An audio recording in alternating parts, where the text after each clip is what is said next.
সুপ্রিয় দর্শক, আসসালামু আলাইকুম। দুবন টিভির সংবাদ উপস্থাপনায় এই মুহূর্তে আপনাদের সাথে আছি আমি ইয়ামিন পারভেজ।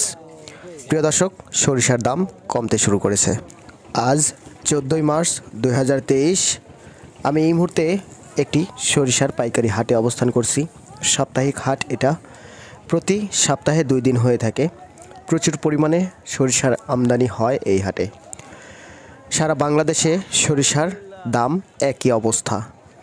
আমি এই মুহূর্তে যে হাটটিতে অবস্থান করছিলাম, পাবনা জেলার বেড়া চতুর হাট। এটি প্রতি মঙ্গলবার এবং প্রতি শনিবার এই হাটটি অবস্থিত হয়ে থাকে। ভোর সকাল 6টা থেকে বেচা বিক্রি শুরু হয়, বেচা বিক্রি শেষ হয় বেলা 12টার মধ্যেই। আমরা পুরো বাজার ঘুরছি, ক্রেতা এবং বিক্রেতাদের সঙ্গে আলাপ আলোচনা করছি। যেটা জানতে পারছি, আজকে মাঘী সরিষা বলতে এই মুহূর্তে স্ক্রিনে যেটা দেখতে পাচ্ছেন এইটা মাঘী সরিষা।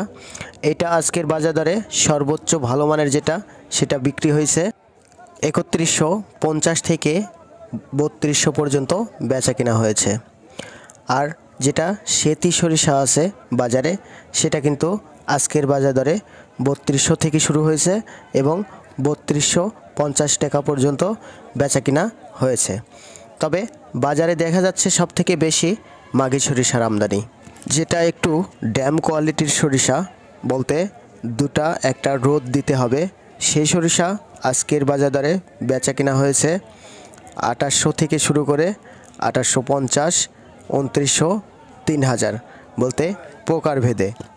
তবে ব্যবসায়িক ভাইদের কথা, আগামীতে সরিষার দাম আরও কমতে পারে। প্রতিদিনের বাজার দর জানতে চ্যানেলটি সাবস্ক্রাইব করে পাশে থাকবেন এবং নতুন নতুন ভিডিও তৈরি করতে উৎসাহ যোগাবেন।